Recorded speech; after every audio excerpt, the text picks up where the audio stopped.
Hello, everyone. My name is Noverb. I'm here with LordPerth, and we are doing an interview for the finalists of the Peasant Eternal Spring Open. LordPerth, how are you doing today? I'm doing fine. Thanks for having me. So, how was your tournament? Um, the Swiss rounds were a bit rough. Like I got in at 3-2 at seventh place, but the top eight went pretty well until the finals, and the finals also were great. Like we had a great and close match against Phoenix, but in the end they won the match. Absolutely. So, what was your preparation for the event? When you open the Path and Eternal Discord about I think almost 3 months ago, I started looking at older deck lists from like the 12 and 13 tournaments and updating them with newer cards. And I also looked through the commons and uncommons that got released since at 13, 14 to find new ideas to brew with. And then I just theory graphed the deck lists. I posted some of them to your Discord. And I tested most of them in Gauntlet, which is not really optimal to test because it's not really the same as playing against peasant decks and not really the same as playing against other real players. But you can still get some information out of it. So, you were And playing. in it, So, you were playing as part of a team, and both of your teammates brought the same deck. I assume like Duocat and Marvin Limp are both on your team, correct? yes, So, did you test with them in preparation, or was it more of a you had this sweet deck that you liked and they just hopped on the bandwagon? I didn't really test a lot with other people in general. I think I played against you on stream once a few weeks before the tournament, and then Marvin convinced Gozu to stream some peasant the day before the tournament, and I played a match against him, and then we did like some light team testing the evening of the same day, so just before the tournament. And at this point, I was still mostly playing around with the idea of going with AP midrange again, which I also played in Jedi Set 12 tournament. But I lost against Gozo in stream and I lost against Marvin in testing, and then I just felt like the deck was too fair. All right, so let's take a second to talk about that deck. All right, so this is a Argenport midrange deck featuring the likes of Deathwing. We've got Tinker Unionist, which is a strong card, which can be triggered off of the Argenport blueprints and the Brigade Hall. What are your Yes. standout cards here? Um, One of the really important cards that uh, I discovered when testing for the Set 12 tournament back then was Eavesdrop because it's just very good against the best deck in the format against Mandrakes. Very important to remove the ability to come back with cards like Aramod's Machinations or Thirring Zen, uh, or whatever the 5 mana revive spell from Mandrakes is called. Shoal Stirrings, yeah. Ah, Stirring Skinner. Exactly. Um, that was very important, and it's also nice, of course, that it has inscribed, so you can use it as a power if you need to. Yeah, Um, that's what's nice and the about Eavesdrop is that no matter what, it's never like a dead card because you can use it as a power if it's not relevant in the matchup, like against aggro or something. Yeah, exactly. And the other important cards, like Tinker Unionist, you already mentioned, is very nice in combination with blueprints. For one reason, of course, that you can just trigger the Unleash with the relic from blueprints, and also getting back a Unionist with blueprints, if you have another relic, of course, is very strong because you just get another chance at playing a lot of 2/2s, and they even have Aegis and Endurance after that. Absolutely. So, what's up with this Amethyst Beetle? Is that just a thing that you were trying out? Yeah, mostly. I just wanted to try out something new. And Beetle seemed good against Mandrakes, like mostly for its ultimate. Um, Permanently basically killing a Mandrake and making it impossible to revive it because the stat debuff is permanent is very nice. And it has okayish stats on curve. Like if you at least hit like one non-power, it's okay. And it also works well with the blueprints because if you get it back from the void, it gets to trigger its hunt again, so it can get bigger. But it was definitely not like a build around card or something. Like it's definitely a card you could cut and play something else instead. I know that you and I both tried to build beetles into a lot of our decks. Notably, Yes. there was a deck called Elmer Fudd or Wabbit Season that used Yes. the beetles to hunt into a Relentless Hare. But Yes, exactly. That was also, oh, sorry. but That was also a deck I tested mostly in Gauntlet, but it just didn't feel strong enough to really compete with the best mid-range deck in the format with Mandrakes. And it also had some consistency issues sometimes. In that if you don't throw ramp early or something like that, it was just pretty slow. Like your first unit was then a beetle on turn 4. And if you didn't hit like non-power with the hunt, it was very small and your opponent could just out-tempo you. right. That's the one thing that allures you into the beetles is that yes, it can be a 4-cost 4/4. It can also be a 4-cost 2/2 that gains you 2 power, but you want it to be the best thing at the time, and it's rarely that best thing. Yes. It's either like a 4-cost 3/3 that will get you your advantage once, and then that advantage might be like just a little bit too low for what you want. Maybe like you want that extra power and just never get there because you never draw the power. Or if you do get the power, you need to make sure that the card that you're getting is strong enough to warrant you playing like spending your turn to play a 4-cost 2/2. Yeah, exactly. And the ultimate ability is nice, but they are still pretty slow, like all of them. So For sure. the cards are like not bad, and I think they have room in some Peasant decks, but they aren't really that great. So I see that you're playing the Tinker Unionist. Was there any thought to playing Watchwing support? I did see the Watchwing support list that got posted on your Peasant Discord, and I also saw Gozu playing with it on stream, and it definitely didn't look bad.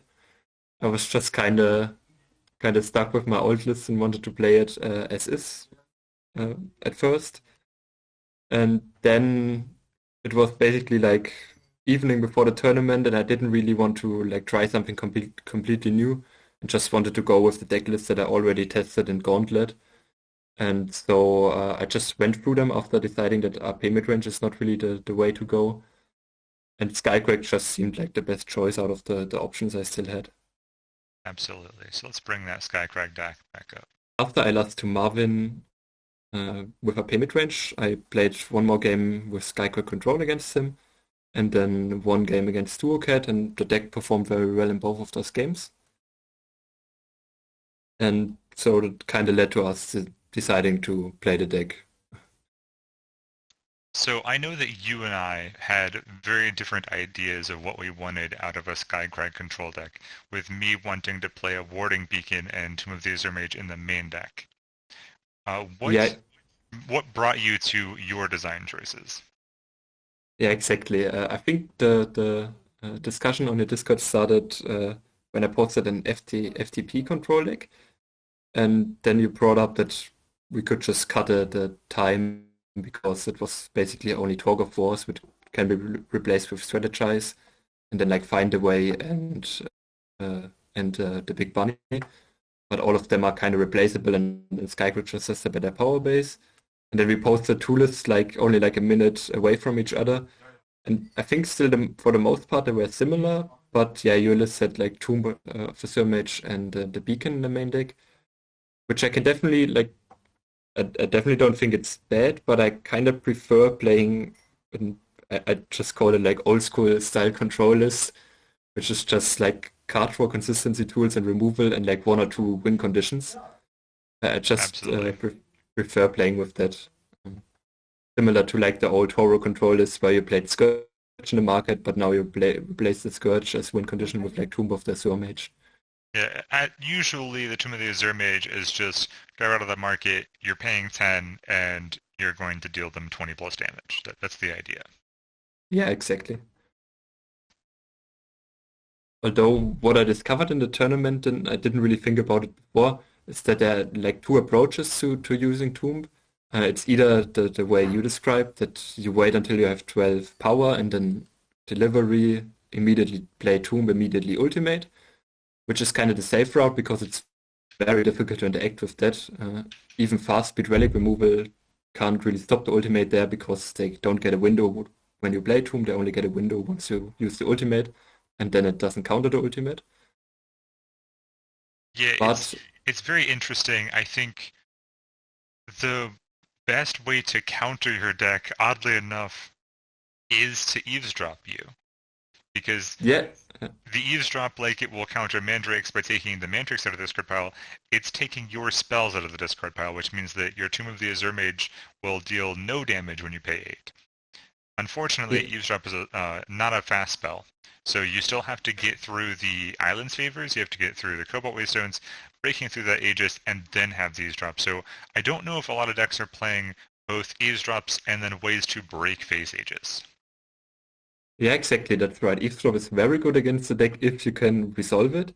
That's why I decided to play Eileen's Favor, and Waystone was kind of a given if you play like a primal control deck. But I decided to play for Eileen's Favor and also 2 negates in the market to have a lot of ways to counteract Eavesdrop.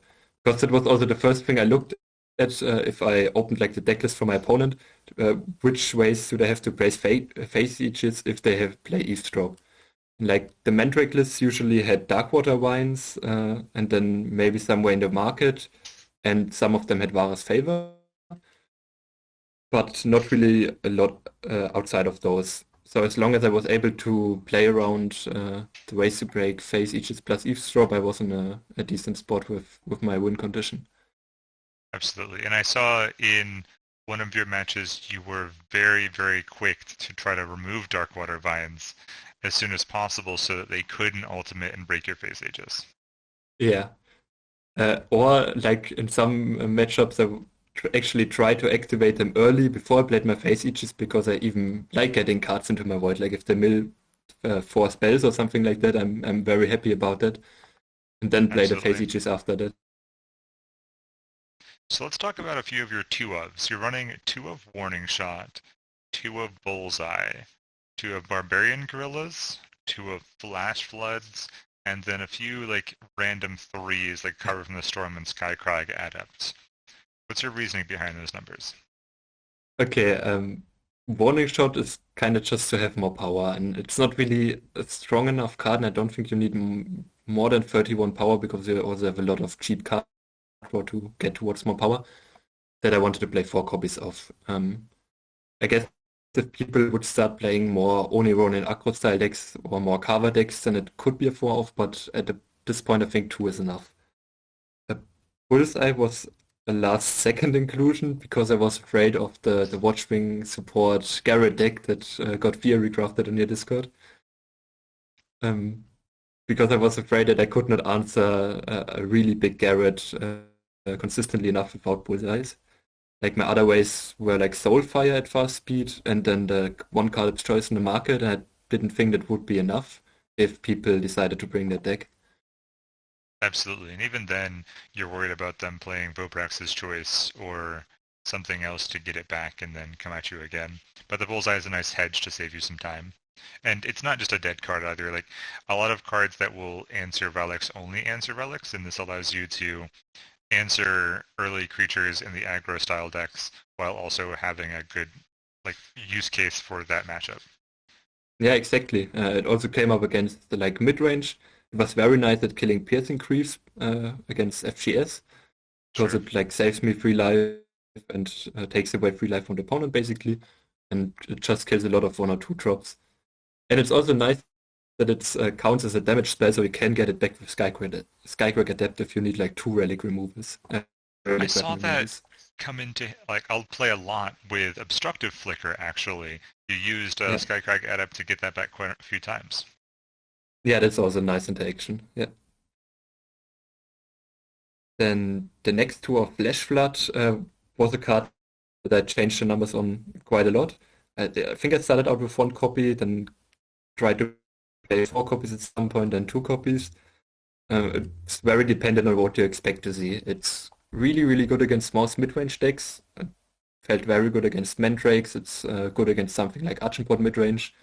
But it's not very good against fire-based aggro. And it's really bad against most armory decks, and of course in the mirror match it's also not very good. So it Right. heavily depends on what you expect to see. I think the upside for this as well, though, is that it's just more Unleash cards for your tomb, where Yeah, Unleash will play itself and then play itself, and then it'll also discard an extra copy of, whatever the number you played plus one, which means that you are kind of cheating the numbers up on Tomb so you can win more quickly by activating Tomb. yeah, that's very important that the Unleash spells give you an extra copy. That's really nice because Skycrack has a bunch of good Unleash spells. Like I'm playing 10 Unleash spells in this deck, I think. And that just really You're playing helps with fueling the Soulfire, tomb. Flash Flood, Uh, Boundless and Knowledge, and Boundless. then not a Yeah, spell, but Barbarian Gorillas. yes, exactly. And they are also, of course, very nice because they just give you flexibility. They do something earlier in the mid game, even though they aren't really on a good rate in the early game. Like dealing 3 damage for 3 mana with Soulfire is not great in the early game, but sometimes you need it. And they are really, really good in the late game then. That's nice to have. Absolutely. What made you bring 3 cover from the storm instead of lightning storm? Um, Cover from the Storm. 3 copies is because I had to cut something for the last second edition of the 2 bullseyes.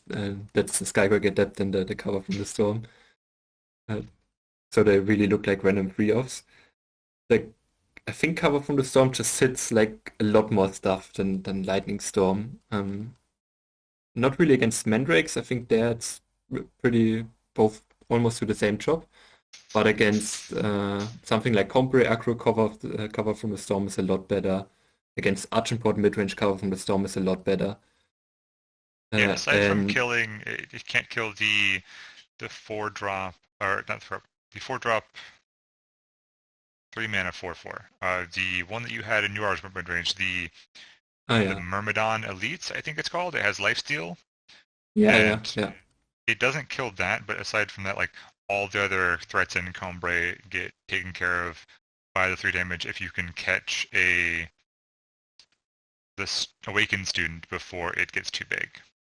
And yeah. even then, you can use your warning shots and bullseyes to kind of chip away that extra bit of damage on the one you can't kill. Yeah, that's also what I like about the board clears in this deck, that you have like other small damage-based removal to basically kill things that your board wipes don't kill in itself. Same for full tilt against Mandrakes, for example. The 4 mana 3/5 doesn't die to full tilt, but if you have another bullseye or torch, you can still kill it. Absolutely.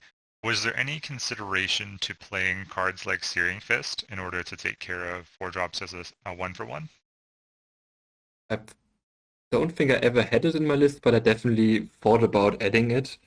It's mostly just like a place issue. Like I had like a lot of cards a lot of other cards that I thought about playing, but I just couldn't really find room. That's definitely a problem that I So had like, as well. yeah, there's just a lot of very strong cards, very strong spells, especially you could play in this deck. But I like looking at the list again, I just can't really see anything that I would cut for Searing Fist, even though it's a good card. Okay, okay. So let's see. How did your Swiss rounds go? Who'd you play that maybe gave you specific trouble? I heard you went 3-2, which was right on the cusp of not making it. So talk to me about that. Yeah, like I think the 3 wins were against like TGPS Reds, which was close and also kind of lucky because my opponent got power screwed in the third game. Otherwise, I'd say this matchup is pretty difficult if they like start with 2 or 3 red cages. Like it gets out of hand quickly and gets hard to control. Oh, that was against Um, the Brian stage. yes, exactly. Let me grab that list and put it on because that is also a very interesting list. Yeah, So they this was the round 1 opponent. yes, exactly. I won 2-1, but as I said, I got lucky with a power screw from my opponent in the last game. And that's also the game where I realized that you can use Tomb more aggressively. Like I looked at a deck, saw that they only had, I think, 2 relic removal options in the market with the 2 displays. Yes. And that's why I decided to go for like an early Tomb, just play it, make use of its other ability where you like loot a card if you deal frenzy damage, and try to close out the game earlier because if they start playing a lot of red cages, you won't get to turn 12 in that matchup. Just have to finish the game earlier. Yeah, this game plan is very similar to the old Rat Cage Relics deck that used Consuming Greed, I believe it was, that would Hmm. sacrifice your 3-cost relics and make either an 8/8 or draw 3 cards. And it replaced Yeah, that combo with Martial Efficiency, Tinker Unionist, and Watchwing support. You'll note that there's only one unit in the entire deck being Tinker Unionist, so whenever you get a Watchwing support bonus, you will put them directly onto the Unionist. So if the game uh, goes long enough, that will just kill them. yeah. That's also Winecrafter. Sometimes you can hit that, Oh, but even Vinecrafter. then, That was... Oh, okay, yeah. This is a different version than what I was thinking of. I think the original version that I was talking to Brian about was playing Deliveries instead. okay. Uh, Although I have to say they got 12 Minecraft at some point, and that was pretty problematic for me because most of my removal is damage based, and then it's kind of difficult to kill. Absolutely. What were some other Uh, problematic matchups that you had? the one matchup that I lost, and that probably the most demotivating match of the day for me, was against Random on FGS Revenge. He was basically playing all the cheap revenge units, like Xido,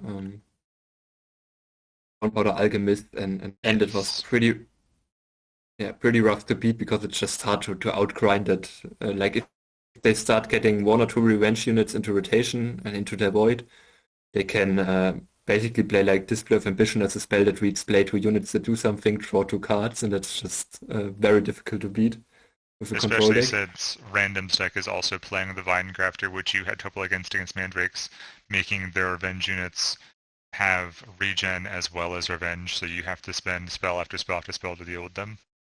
Yeah, exactly. And most of my removal is still like slow, and slow removal is very bad against like a Piercing Greystone Powder Alchemist deck. It's basically a burn mirror in some way. Like their units on the board don't really matter that much. It matters more about the damage they immediately do. And their burn damage is also heal for them, which makes it a lot harder to raise them with my burn deck. And that made it whole matchup very difficult. Absolutely. And not to mention, like, the Stone Powder Alchemist and the Through the Unknowns are actually breaking your face ages. So this may be one Yeah, of the few decks that can actually break a face aegis and eavesdrop to get rid of your discard pile to beat your tomb race. yeah, that too. I don't think it ever got to that point. Like they didn't need to do that, but they could theoretically. So there's you said you beat Brian because of a a power screw, and you lost to random in the Swiss. What was your other loss? And my other loss was to Phoenix, who also lost against in the finals on Mandrakes. It was basically the exact same match as in the finals. It was a close 2-1 win for them. And very exciting and interesting games. Like in both my Swiss match and in the finals, it felt like any like small suboptimal line from any of us could win the other person the game. And that was makes for very exciting gameplay, I think. Yeah, the finals was a nail biter all the way through, and it seemed like Phoenix did get a lot of practice against the decks that you and Marvin brought, because Yes, Phoenix got to prep against you in the top four and then face you in the finals. yes, Phoenix played against Marvin twice and against me twice, and he won all of those. So So he got would a you lot say that of this is a bad matchup for you? interesting enough. I would say Mandrake's at least like Phoenix version is favored, but I don't think I would say more than like 55 to 45 or something like that, because all of the matches, also Marvin said, like their matches also felt close. It's I think that the main difference maker in Phoenix's deck compared to, for example, both decks who are also played against but won was that they played four Winecrafters and I think four Speedcrafters, but maybe also only three. Because the Speedcrafter is just very difficult for our deck. Because the matchup is slow enough that they don't have to play it early. They can just wait until turn 5, play it, then immediately give like a Mandrake charge. And if it hits a bigger Mandrake, it gets really difficult in the late game because they can always revive like a big charge, a Mandrake with charge from their void with steerings. And right? that's Like just, giving a Shoal Dredger the charge yeah, from Speedcrafter spells a pretty big problem for you, especially if they're doing that on the same turn, because Shoal Dredger can get smaller over time, making it like on turn 5 or 6, playing a Speedcrafter, activating it, giving a Shoal Dredger charge, and then attacking with the Shoal Dredger that turn could just be probably the end for you. yeah. I saw Jedi mentioning several times that our deck doesn't have any way of like life gain or armor, and that was Yeah, definitely bad against like Speedcrafter plus things like Skull Dredger. absolutely. So I how think was this, your? Oh, go ahead. yeah, slight point to the matchup. Like, I think with our current list, Phoenix's version was favored, but I think Mandrake's is pretty much like a set deck at this point. Like, there was some experimentation, but like 90% of the deck is set in stone, while our You deck was say still that. pretty. You say that, but uh, there was a player that brought Mandrake Reanimator to this event that played more traditional cards that like discarded cards out of your own hand and then used Shoal Starrings to get back the 7 cost 7/7 Mandrake that bounces a unit when it comes into play. Ah, yeah, that was a boss I played against him as well, right? Mm. Although it's still, yeah, it's a bit different. Yeah, that's true. I All right. But yeah, I would agree that like there was a lot of testing that went into Mandrakes before its debut. I know I like wrote an article and kind of wrote Mandrakes off, and then spent like the next 2 days like tinkering around with it, and ended up giving Spifferific a list that was able to take down the whole tournament. And then I ran, I think, Unseen on that tournament. So, uh, but since then we've gotten the option to use deliveries as well. There's a list we were playing around with putting the invasive creeper in the markets so that you could yeah, shadow delivery for it to draw a card and then put it back on top of your deck, drawing a card, and when you eventually draw it again, you draw an additional card. So it's a way to give Mandrakes more card advantage, which was interesting. yeah. I tried something with that with delivery as well. It's also nice with the Mandrake Reanimator spell in theory, although in the mirror it's just better probably to have 4 copies of that in your main deck. Absolutely. I Um, think you want to be able to play as many reanimations as you can in the mirror just so that you can get all of your units over and over again. You yeah, don't want your opponent exactly. to be able to get, 6 more than you. Yeah, That being said, they also are one of the few decks playing Eavesdrop in the main deck, which may not be great for you because they only have Forest Favor as a way to break your Aegis, so you can kind of prep for it and wait with the counterspell. But it's amazing for the mirror, right? yeah. And it's also good against like Bone Music, which was a card that wasn't really played that much this tournament, but I think it's an interesting card that could be built around more. Yeah, there's Um, quite a few. The original deck that was playing around with Garrote was playing Bone Music as a secondary win condition. There's the Feln Dredge deck that's playing Bone Music. So yeah. Eavesdrop Main is a reasonable way to deal with that. Yeah, and it's also just like a decent card in Grindy Mirrors, even if the opponent doesn't need to avoid that much because it's a 2 for 1 still, or at worst the power. Just a good card overall. All right, so your top 8 match was against Spifferific. How do you feel about that Yes. match? I think I won 2-0 if I remember correctly, and I was afraid of Throne Warden plus Relic Weapons. That was like the combination I was afraid of. If they get like one of the Relic Weapons with a bit more attack, and then play a Throne Warden or play a Throne Warden before that, and I don't draw Bullseye or Caleb's Choice, then I could get into trouble because I don't have a lot of units to stop Relic Weapons and they can just strip away damage. And Throne Warden is also just annoying because it's a big unit with each, so I have to waste 2 removal options on it. And That were the two main things that I was afraid of. Yes. Spifferific has also the option to use a Vine Grafter on a Tinker Unionist to make a board full of dudes that require 2 sweepers to really interact with, on top of being able to play Argenport blueprints to get them back over and over again. How did you combat that?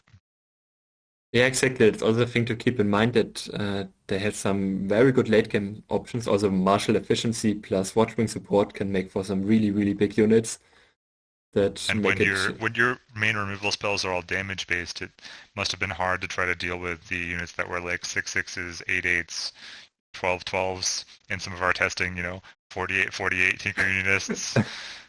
Yeah, I think Spiff had 20 something attack forensic analysts at some point, and that's definitely scary. That's why I said that Flash Flood is just very good against mid-range decks. So if you expect to see more people on Mandrakes or decks like Spifferific deck, then I would advise to play more copies of Flash Flood. And Full Tilt is of course also good. Like it kills most things in Spifferific decks, no matter how big they are. Notably, it doesn't kill Raildriver Valkyrie or an Analyst before it flips. Yeah, that's true. Rail Driver Valkyrie is usually fine. It's not that big of a threat. But Forensic Analyst, I think in one game I killed an analyst with full tilt by killing his relic weapon first with a damage spell, and then I played full tilt. Yeah, That's that's a the one nice way to. downside is that you lose the option to flip it. It just flips automatically. And Yeah, if it did get, the +10/+10 from your Watchwing support, it will lose it when it transforms. yeah. That was also when I tested decks with analysts and support. It was awkward sometimes that the analyst got a buff and then it basically didn't do much. Right. And yeah, in this matchup, the bullseye came in handy. I think I killed one or two relic weapons with it. It was very nice. And once I could like stabilize and clear their board and got them down to like one or two cards, I was usually winning because I just had way more card draw. Like they played D'Angelo Might, but it's only good if they can stick a unit. So if I can stabilize and clear the board before they can get like a big D'Angelo Might, then I'm probably winning the game. That's true. D'Angelo Might can potentially draw more cards than your deck ever could Yes. in those scenarios where they have a Watchwing support, making the unit so much bigger. Yes, exactly. I think I won both games with Tomb of so much later. I think in one game I went for the aggressive route because they only had like one relic removal, and that was in the yeah, they only had the scavenging in the market. So I could use it more aggressively as long as I had like a face Aegis up, they couldn't really kill it easily. Right. And I won both games with like 20 to 30 damage ultimates. Absolutely, yeah. I know. Was there any issues with like Deathwing getting big with lifesteal that would have put you out of range? I think in one game they recycled Deathwing a bunch of times after I'd already had blueprints on and I had to play multiple Arcana Flights and removal spells on it to always get rid of it, because if they can stick like a big Deathwing and attack two or three times, then it gets difficult to kill them. But I usually had enough removal to prevent it. Okay. All right. Let's move on to your top four match against Random again. Yeah, after the Swiss match, I was not very motivated to play that. I think I even said to SRFS in the tournament chat that you should maybe feature the other match because I would get slaughtered quickly. Uh, but it just went a lot better than the match in Swiss. Partly because I just drew a bit better, and also because I kind of had a better idea of how to play the matchup now. I took a closer look at the list and decided that firstly I have to go for the more aggressive Tomb of the Sermage line. I just have to grab it early and make use of the frenzy ability and try to kill them on turn 8, because again, like against the red sticks, I'm never getting to turn 12 here. I'm never getting to 12 power. Right. And also, the longer you leave them alive, the more life they're going to gain from Piercing Grief and Stonepetter Alchemist. So it becomes harder and harder to meet those requirements. Yeah, exactly. And that's why I went for the aggressive route, and also because they only played one relic removal again in the market, Lighthoof. And Yep. that's a very slow way. Like they have to play Winecrafter, then ultimate, and then play the Lighthoof, so 9 mana for all those. And as long as they can like play around it, as long as they don't even draw Winecrafter, for example, then I'm just very safe with my Tomb of the Mage. Right. What is notable, though, is that the Lighthoof can be brought back with Through the Unknown and Argenport blueprints. So if you are unable to create a fast enough clock with your tomb, they can find ways to bring it back over and over again if it fails the first time through Face Ages. Yeah, definitely. That's definitely a risk. But I just decided that the only way I would win this matchup is with the aggressive Tomb line. Like after the Swiss, I didn't really see another option to win. I'm not winning like a very long, drawn-out game where I wait until I have 12 power. So I had to just take the risk and play more aggressively. Right.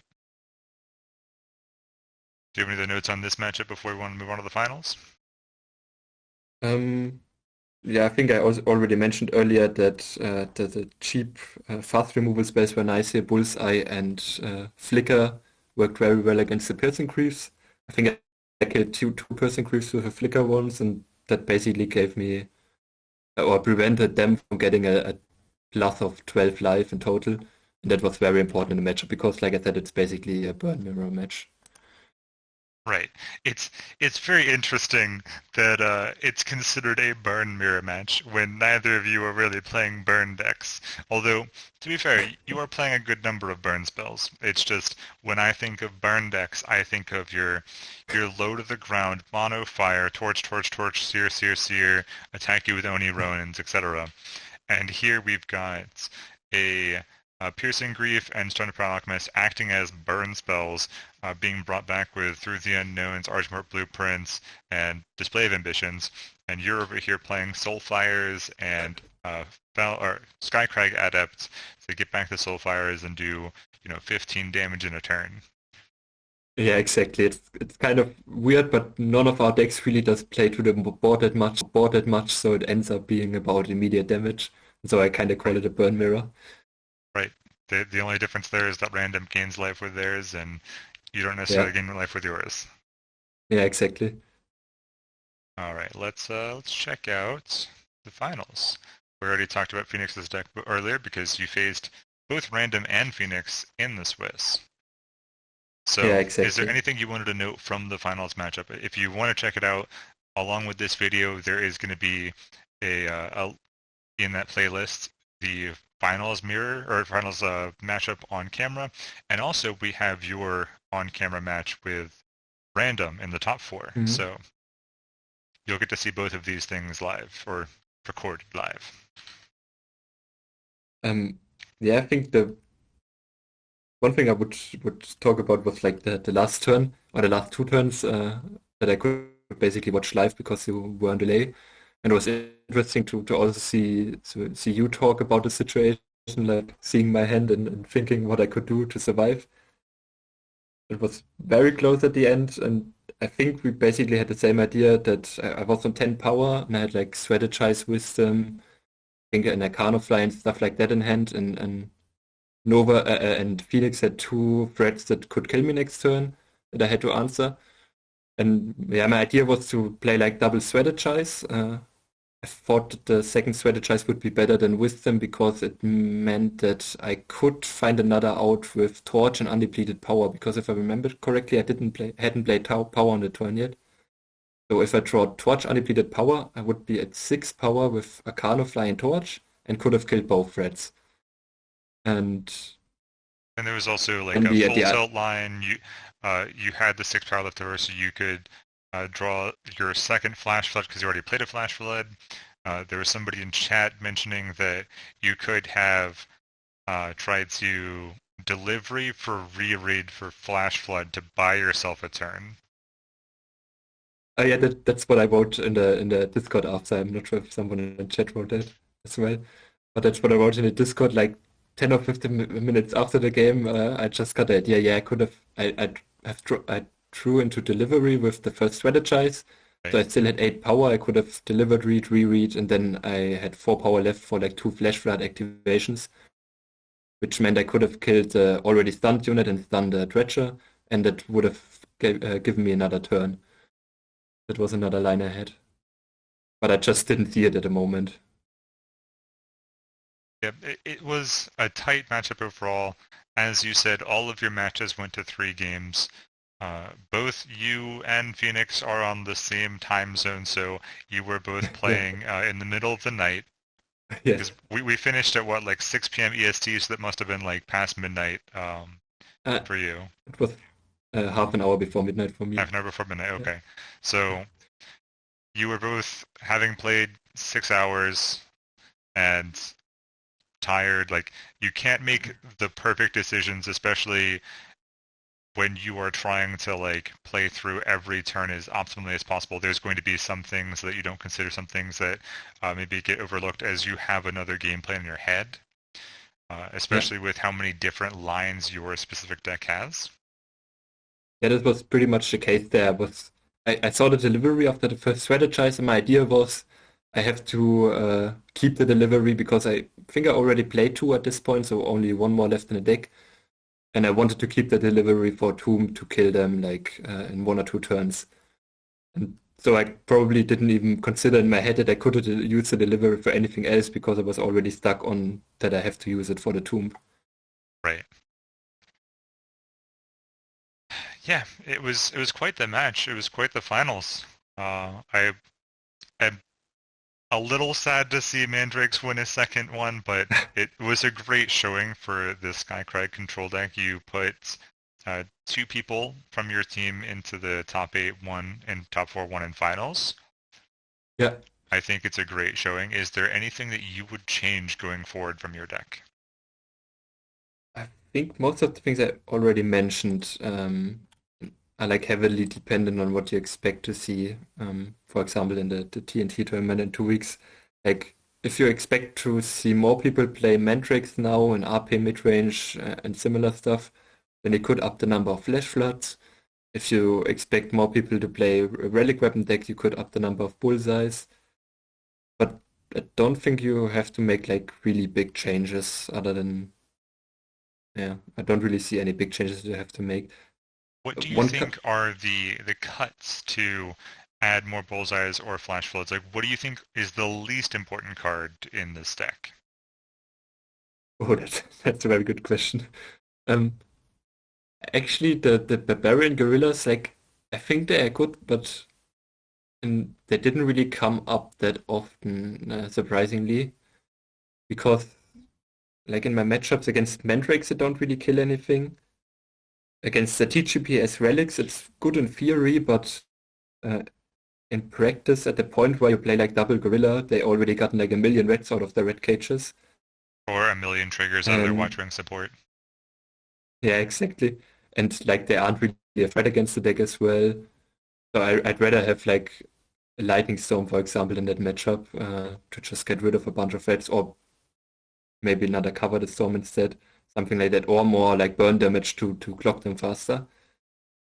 So And do you yeah, think that this deck is still good as just a Skycrag deck, or would you like to explore going back to time for Torgav's Wares and potentially Surso's Choice instead of Lightning Storm, or maybe even Shadow to get access to like some like better ways to deal with relics, like the Display of Menace, which has access to doing a Lightning Storm-esque effect of dealing with all the 1/1s from like FTS Sack or Granadins or Rats, and it also has that relic removal option that can also deal with that Garrote you were worrying about, because the Display of Menace gives the relic that it kills Voidbound, so they can't get back that Garrote, they can't get back that Edge of Prophecy. yeah, I've thought about like pretty much every third color. Like I think you posted an FGP list because Duocat played it against me when we tested. That was also interesting, but I just prefer like I think that FGP list you posted played the Justice delivery, and I prefer the primal one. But it's still nice to have access to that one mana curse relic that basically prevents opponent from using their void. Yeah, the And counting room, that card is, I think, yeah, flying under a lot of people's radar. I know that Spifferific, Random, the Overmaster, they're not a huge fan, but I try to like squish that card in everywhere I can if I want to get it from Perul's Choice or put it in a Justice Market or get it from Display of Knowledge.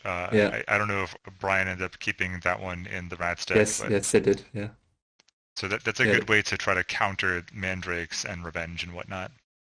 yeah, exactly. That's like a nice thing about FGP. Also, you get Edict of Kodosh, and I think you played the Svetya Secret Market, which is also a very nice card. Absolutely. Yes, Yeah, but and Yuzakri is very good in the mirror match. If they've been drawing more cards than you, you just draw that much more back. yeah, and also has Inscribe again. And Yep. the nice things about Shadow, I didn't even really think about Display of Menace, but it's also a very nice option in Shadow. My thought was more about good single target removal with like Victimless Crime and Defy, Right. and you get Eavesdrop, which is just a phenomenal card in this format. You do get Eavesdrop. Yeah, and like FCP, I think is still don't really get enough. Like I really like Talk of Wars, especially if you play like Echo cards in addition to that. It also feels like you void for Tomb, but I don't think you really get enough in time. So I think if you want to go three factions, my first idea would be adding Shadow. But I'm also think that like just going Skyquake has a lot of advantages as well. Right. Mostly that It's you just always have a good to very have just a consistent power. better power base, right? Yeah. All right. So now that the tournament is over, you are casting the next tournament. I hear you are going to be on the booth for Yes. Marvin's tournament.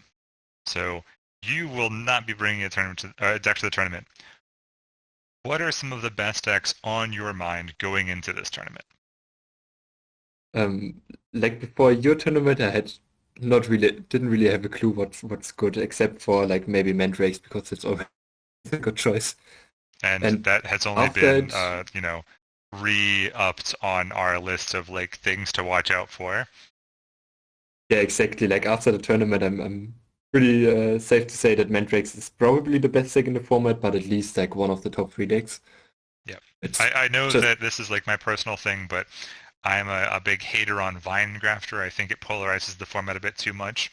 There was a 52% of decks, or 52% of the field had Vine Grafter in it, and then in the top mhm. eight, 72% were Vine Grafter. So, Yeah, Vibe is probably the most present card in the format, just like the mascot of the format. It's just everywhere, and you kind of have to think about the card when you decide which removal to play, for example. Especially like in aggressive decks, you have to think about ways to answer it. Like I you have to saw, bring those auto treads. You have to bring those searing strikes to silence and kill. Even aggro decks are playing Edict of Kodash in yeah, order to silence and kill something.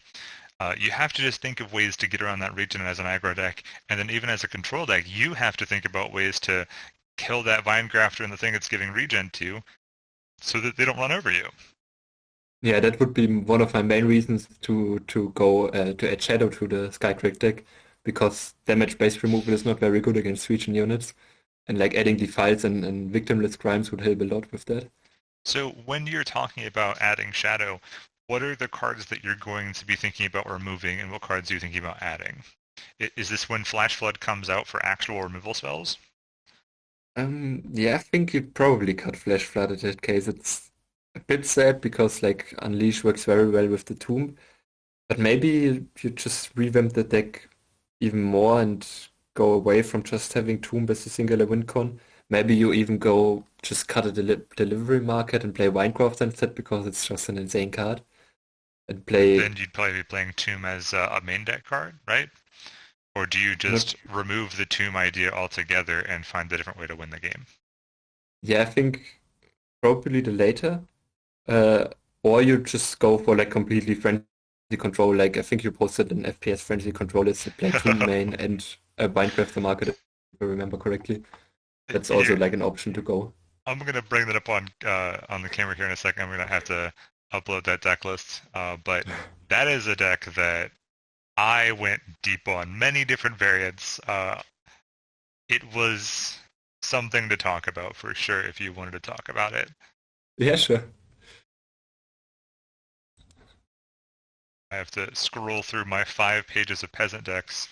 If you want to look for all the peasant decks that are in this format to get some ideas, not only can you find them in the Discord, but we have a new article out that showcases a lot of the decks that I was playing around with, 54 in total, and that wasn't even all the decks in my deck folder.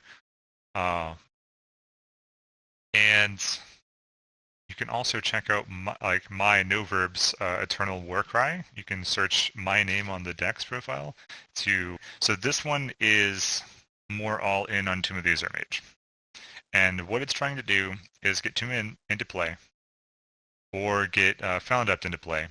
You trigger the frenzy via warding beacon every turn, and that is going to get you through your deck, discarding cards like D'Angelo Racketeers and send a message to like play dudes onto the board and remove your opponent's units. Valid Adept is going to draw cards by warding beacon triggering it, or by torch, or what have you. Through the Unknown can get back your Felon Adept. Through the Unknown gets back D'Angelo Racketeers, and if there is a tomb in play, the Through the Unknown will deal 1 damage, which will trigger the Tomb's Frenzy to immediately discard the D'Angelo Racketeers, so it becomes a 3 mana draw a card, make a 4/3. Oh yeah, that's very nice. That's a nice interaction. Then you have Stealth Strike as one of the best removal spells in the format, especially since you're playing an All Shadow power base. You can always have this active on 6, and it will trigger, like in a pinch, it'll trigger that 2 damage to trigger the Tomb of the Azure Mage's Frenzy to draw into more cards. Yeah. You've got your Shining Shell to give yourself Aegis when you need it. You've got your Hidden Garrote to remove your opponent's Aegis. One thing I would probably like to add in this deck is probably some number of Eavesdrops. Yeah. That's a very good card. Just have to find room for it. Yeah, this one... Probably... Go ahead. Probably difficult to find room for cards that aren't really synergizing with the rest, because like you're living with the out of the synergy of the deck. But Right. the Eavesdrop is probably strong enough to find place for it. And then this is one of the more original variants of the deck that is playing Stone Scar Adept as your third reason to be doing Frenzy, because it's just going to keep on getting bigger and bigger, and then you can get it back Through the Unknowns. You can get it back with Immortalize to then give your Found Adepts or other Stone Scar Adepts the extra built-up power that it's been gaining. You get to play with cards like Shugo's Hook Sword, which doesn't care if it's the weapon dealing the damage.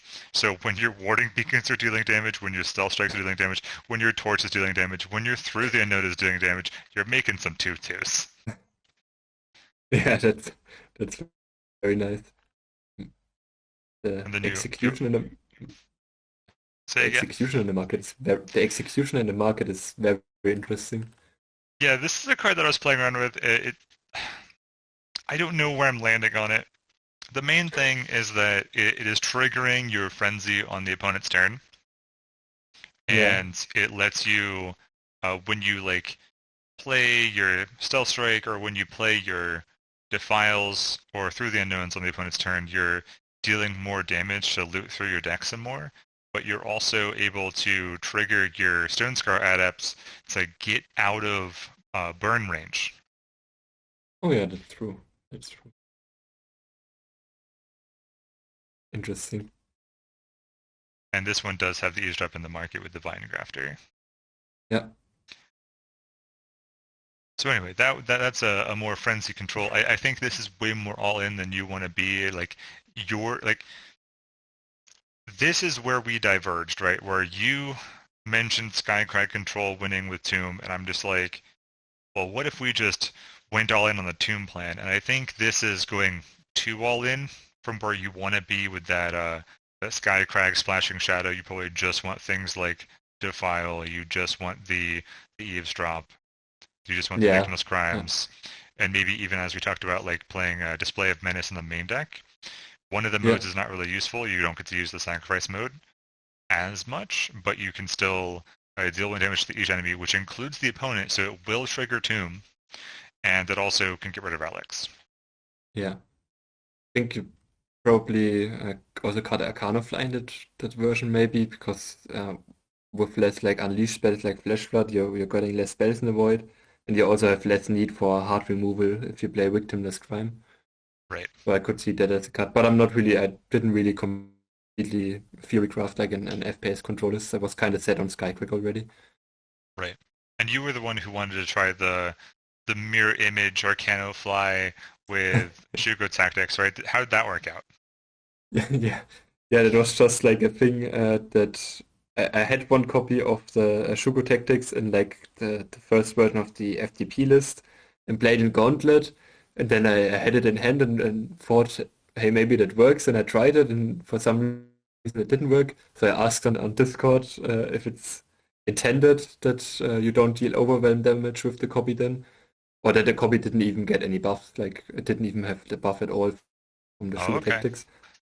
And I would like imagine it people weren't would. sure. Like, Yeah, I feel like there's other things that you get the temporary buff, like imbue, for example. When you imbue, it yeah, gets all the current stats, even though those stats aren't permanent, yeah, and exactly. then it will keep those. So it's very interesting that it doesn't get to keep the temporary stats. Yeah, I was a bit sad because that would be a very funny way to win a game. I It's more convoluted than Tomb, but I'm with it. Yeah, It's yeah, basically the and same outcome as Tomb as well. Like it is yeah, probably worse than Tomb. You're putting in more effort to do less damage because the body of the unit is blocking. yeah. Like it was just I had like one copy of Tactics in anyway because I just had like room for one single power at that point. And I had like Mirror Image in the market because it was still a version where I played the 7 mana 8/8 bunny, and Right. like playing Mirror Image and that is like very strong. Yeah, that's also very cool. Yep. That's a deck that I would like to see top beta tournament. If somebody, it Yeah. first involves somebody bringing Elmer Fudd to the tournament. So if you want to talk Elmer Fudd, talk Bunny to Oh, me. oh sure. Think I posted my deck list at some point on your. I definitely uploaded it as part of the article. Let's see if we can grab Okay, that. yeah. Good. Okay. Yeah, that the first idea was to just play Mirror Image on Relentless Hair. That was just the main point. And Relentless Hair is just like on rate, probably one of the strongest units you can play in Peasants, one of the strongest late game threats. Yep. Also And with has a so many lot of. people putting the victimless crimes in their market, like the removal spells they're playing are just usually like Defile times 4 and then a victim's crime, or like a singular Edict of whatever the shadow one is, as their ways to Yeah, kill Makar. giant Yeah. units. Bunny is kinda safe. Yeah. But there's still like enough people who were playing Risk Climb in the main deck or Edict of Kodesh in the main deck, which also kills the hair because it's fire, that it's risky. And there's also the problem that the first attack will usually just get blocked by a region unit against Mandrakes. So it's definitely a strong card, but it has some downsides as well. Yeah, you have And to like warp your strategy around trying to get it into play. Getting to 7 is not the easiest thing in the world. yeah, exactly that as well. That's why I played like Trailmakers, Power Cell, and a bunch of hunt units, which can get you advantages to play it earlier. Right? Which is why we called it But Elmer Fudd, or at least I called it Elmer yeah, Fudd. exactly. Wabbit season was the original name, right?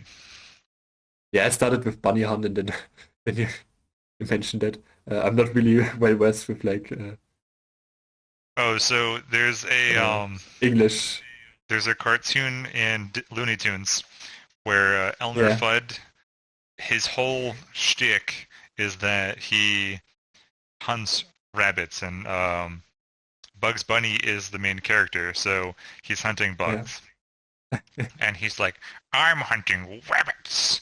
It's rabbit season. Yeah, I think like I slightly know I know that animation, but I if I even watched it, then I watched it in German, so I don't know how it sounds in English. But Fair. yeah, I Okay. started There's a lot of with Bunny Hunt, translations and things that, yeah. yeah, exactly. And it was kind of just trying to get the bunny out before turn 7, then play mirror image on it and win from there. And also like mirror image is decent on the beetles, especially if they mill non-power, then they get even bigger and bigger. Right.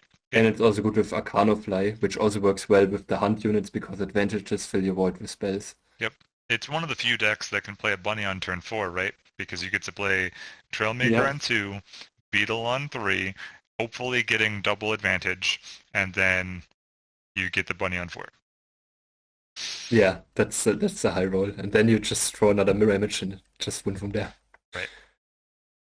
Then the other deck that can But get the bunny on 4 is what I call Cult of the Bun, and it's like a cultist deck that yeah. plays either the Art Priest of Soul, which will give you extra power based on the number of cultists that have died, and then Display of Destruction, which you can ramp into the bunny.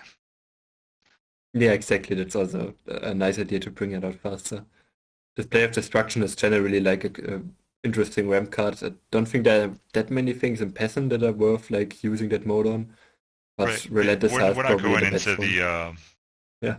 what was the dragon Carbet? There's a dragon in Uh, that expedition format that we were trying to use display to ramp into, and there's nothing quite that powerful in this format. yeah. Yeah, like I think we thought about Display of Destruction, or at least I posted a list as well for like that combo deck with Yeti, the Yeti that twists for 1 damage, and then you try to get more power with Display to play it earlier. Like you play that Yeti that twists, then the Okay, 5 mana okay. 5 that reduces the cost of twist to 0, and then the spell that makes the Yeti invincible, and then you kill your opponent.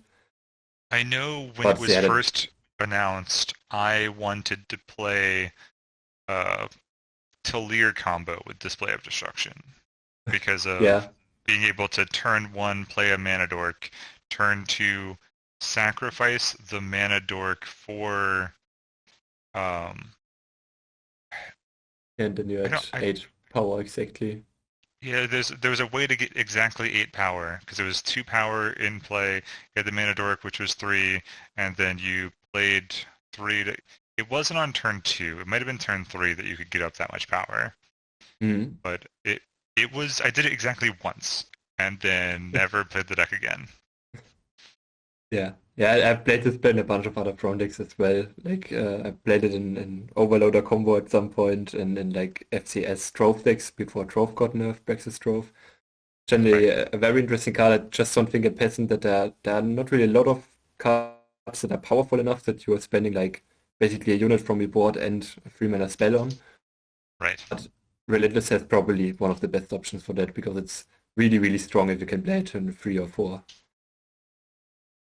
Yeah, it's a card that it wasn't naturally fitting in a lot of decks. Like there are some cards like Felon Adept that kind of naturally fill in the format because of things like Through the Unknown Torch, um, weapons, and And other ways to like give things power, like Majestic Battlefront Skies also. Dasher, Majestic Skies, etc. Like that just kind of naturally fits into the format. The Relentless Hair doesn't, and you have to actively try to um, build your deck in a way that not only can get to Relentless Hair power wise, but can also like make use of the Relentless Hair.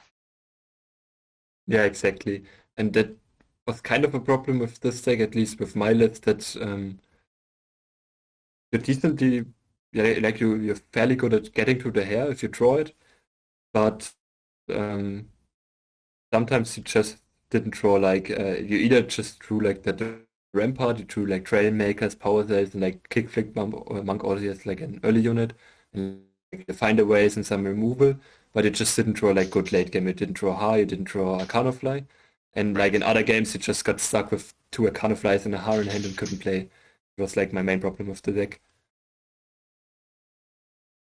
Absolutely. All right. So we have reached the hour mark and kind of passed it by a little Yeah. bit. So I think we should try to wrap it up here. Do you have any final thoughts on the format? Any final things that you want to point out? Any shout outs you want to make, etc.? I think we pretty much talked about everything you could talk about. Matrix is the best deck. You can play like Control, like Skycrack, or like FPS. And like the third deck that I would mention in like good decks is I think the FGS Revenge deck from Random. That just seemed very strong and consistent. Do you think there's And any then good there's like a aggro decks in million. this format?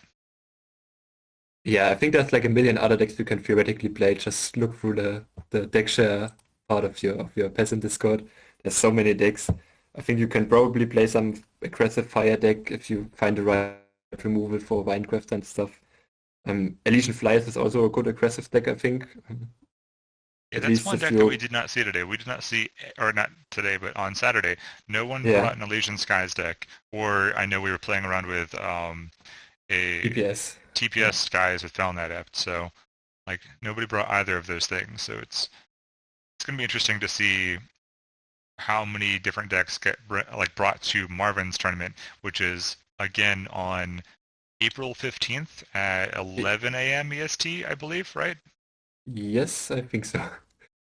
Exactly. So that will be the next major peasant tournament, and then we won't have another one until July 29th.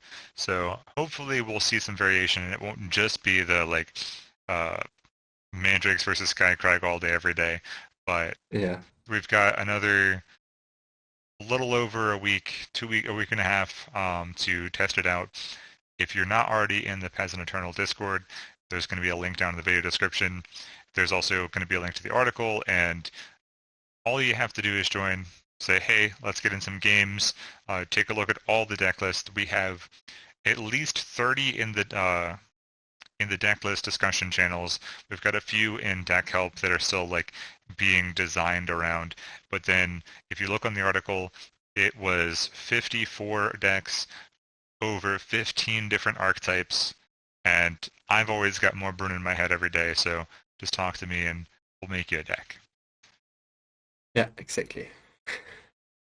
All right. Well, Okay. thank you so much, Perth. I appreciate you being here. You had a great run, and I know I mentioned it to you in private, but you have one of the best win percentages in the field over the course of however many years we've been doing this. Like you have an exact like 80% win rate over 5 tournaments, which is fantastic. Yeah, I didn't expect it to be quite as high, but it's very nice to hear. Well, you And practice a thanks lot for and you having me. have like good ideas and it shows. Thank you again so much for coming out and doing the interview and have a great Yeah, thanks for having me. Have a great night as well. and thanks for listening, y'all.